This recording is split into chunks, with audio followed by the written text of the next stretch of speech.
Di ko na mahintay makita mga pinsan ko. Po bayad manong, dito lang po kami.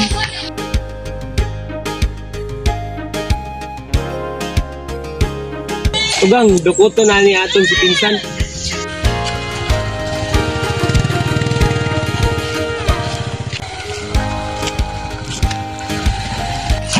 Uy, insan! Pinsan! Insan! Gwapo talaga ang pinsan ko. Ha? Ano? Hindi kita Maynila. Ay, naku. Ibig sabihin, okay ka raw. Pagpasensya niyo na ha, ngayon na kasi nakadalaw, no? Ah, ganun ba? Punta na tayo sa bahay. Tara. Sagat na, dali.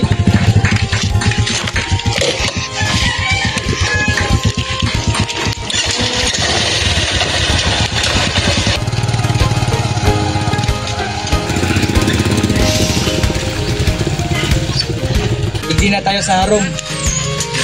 Digdi muna tayo. Tay, digdi na sinda. Uy! Yao na sinda digdi. Manong po nanong. Ano po? Look, kumusta na tabi ka mo sa Maynila? Ano po? Anong tabi ka mo? Kamusta ka pa sa Maynila? Ah, okay lang naman po kami. Kayo po ba dito? Okay man kami digdi. Ah, ganun. Mabuti po. Look, may igo ka ng babae. Anong asawa? Bata-bata ko pa po. Look, hindi asawa. Ang ibig sabihin niya, may nobya ka na ba? Ah, ganun pala. Kala ko asawa. Kagwapo-gwapo mo, wala ka igwa babayi. Kaya Wala nga, po. Pasal muna tayo.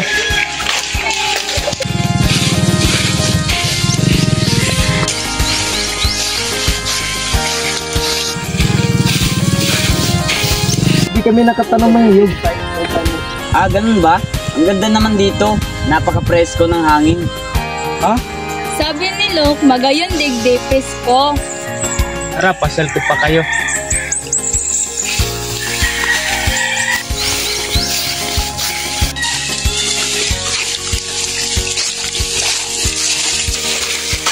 Sa. Digdi mo na ka mo. Anton ko ang pare ko. Paring Istong!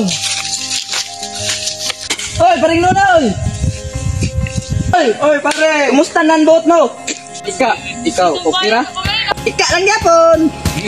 Istong, ipapamugtak kita sa akong mga pagumangkon. Halika mo!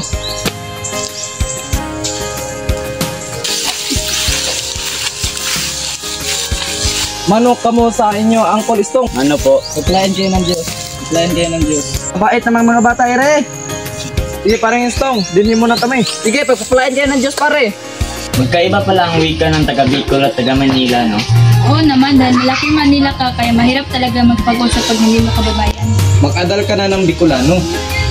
Mag-aral ka ng wika dito para mas maintindihan mo.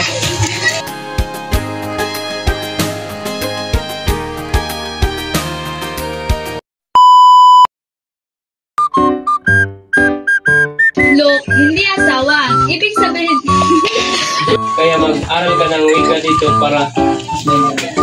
Hey, kumusta na nanbuot mo? Ha? Adalahin ka na. Pre, nabuang lang. Ay, tayo. Pinsan! Gwapo talaga ang pinsan ko. Gilardo.